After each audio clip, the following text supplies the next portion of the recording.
గంగిరెడ్డిపాలెం గ్రామ సచివాలయం నందు ఆయుష్ శాఖ వారు దేశ్ కా ప్రకృతి పరిరక్షణ్ టుడే టీవీ ప్రతినిధి దుగ్గి నాగేశ్వరరావు, పల్నాడు జిల్లా బెల్లంకొండ మండలం గంగిరెడ్డిపాలెం గ్రామ సచివాలయం రెవెన్యూ సదస్సు సందర్భంగా డాక్టర్ ఆర్ శ్రీనివాస్ ప్రభుత్వ ఆయుష్ వైద్య అధికారి ఆధ్వర్యంలో బుధవారం దేశ్ కా ప్రకృతి పరిరక్షణ్ పైన అవగాహన మరియు వైద్య శిబిరం నిర్వహించారు.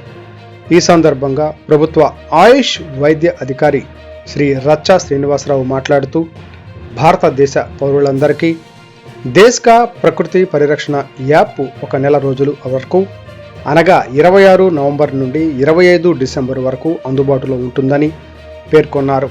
ఈ యాప్ ద్వారా ప్రతి పౌరుని యొక్క శారీరక మరియు మానసిక మరియు ఆరోగ్యం యొక్క సమాచారం పొందుపరిచి ఉంటుందన్నారు. ఈ అవకాశం ప్రతి పౌరుడు ఆయుష్ డిపార్ట్మెంట్ ఆయుర్వేద వైద్యుల వద్ద నమోదు చేయించుకోవాలని సూచించారు. ఈ ప్రక్రియ ఒక వ్యక్తికి కనీసం 15 నిమిషాలు సమయం పడుతుందన్నారు.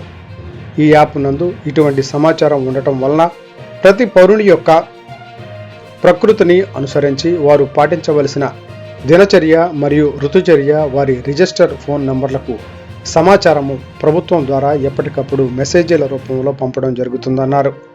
సభకు వచ్చిన వారందరికీ ప్రకృతి పరీక్ష యాప్ డౌన్లోడ్ చేయించి వారి యొక్క ప్రకృతి రిజిస్టర్ చేసి వారికి సర్టిఫికెట్లు ఇవ్వడం జరిగింది. ప్రతి ఒక్కరూ ఈ సదుపాయం వినియోగించుకోవాలని కోరారు. ఈ కార్యక్రమంలో ముఖ్య అతిథిగా గ్రామ సర్పంచ్ ఆసుల జగన్ గారు, ఎంఆర్ఓ అస్రఫ్ ఉన్నీసా బేగం గారు, గ్రామ పెద్దలు యలమంద పాల్గొని మందులను పంపిణీ చేయడం జరిగింది. కోటేశ్వరమ్మ యోగా టీచర్ తదితరులు ఈ కార్యక్రమంలో పాల్గొన్నారు. బాగా తెలుసు, అందుకే నేను ప్రతిరోజు ఉదయాన్నే లేస్తాను, వ్యాయామం చేస్తాను, సూర్యాస్త సమయానికి ముందు భోజనం చేస్తాను.